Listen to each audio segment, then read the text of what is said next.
France-Italie fait polémique, la pénalité de Garbisi aurait-elle dû être retirée?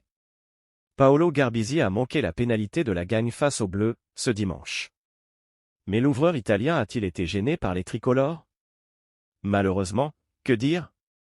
Vulgairement, que les Bleus ont été affligeants, ce dimanche face à l'Italie. Avec xylophagie que ces petits coqs ont fait front et se sont bien battus contre les voisins transalpins, pour reprendre les mots de Fabien Galtier. Tant de choses ayant déjà afflué depuis lors et parce que tout le monde a vu la même chose que nous, dans le Nord, on ne le fera pas. Ici, on prendra la tangente et, passer outre la blessure de Mathieu Jalibert qui aurait, selon nous, dû déboucher sur un carton rouge, comme ce fut le cas pour le droitier de Clermont Christian Ojovan pour le même type de geste incontrôlé, contre le pilier italien Fischetti.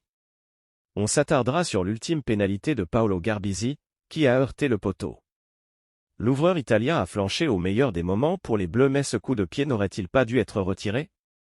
Certes, les dieux du rugby ont fait tomber son ballon et son rituel préparatoire annihilé, le néo-toulonnais a foiré. Mais les Bleus ne l'ont-ils pas gêné? Sky Sport Italien interroge, et les Français ont-ils été arrêtés à 10 mètres? Plus de non que de oui. Pourquoi personne n'a demandé à l'arbitre de vérifier? Retirer le coup de pied aurait été une conséquence logique. Il est vrai que certains tricolores ont bougé, mais c'était au moment où le ballon était en train de tomber du tee. Le doute semble donc ici permis. Notre arbitre maison, depuis le début, corrobore d'ailleurs cela. Monsieur Carlet a pris la bonne décision, je pense, car ce qui était clair pour tout le monde c'est que Garbisi avait mal posé son ballon. Pour l'ancien arbitre international Nigel Owens, la situation est beaucoup moins claire. Le Gallois a déclaré sur ses réseaux que la pénalité aurait dû être tirée de nouveau car on ne peut pas charger un buteur tant qu'il n'est pas entré en contact avec le ballon.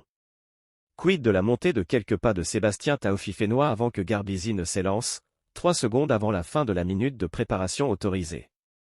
Arrêté par ses coéquipiers et un signe de l'arbitre, le pilier des Bleus ne semble pas dépasser la zone des 10 mètres autour de l'ouvreur des Azuris. Rien de vraiment comparable au coup de pied d'Aaron Cruden avec les All Blacks en 2013, retiré car gêné par une montée intempestive de toute une ligne irlandaise. Et lors duquel Richie Max et AW avaient joué de tout son pouvoir pour faire refaire la transformation. Bref, les Français ont été malins sur ce coup. Et peut-être pour la seule fois du match. Merci de bien vouloir activer la cloche et de cliquer sur j'aime.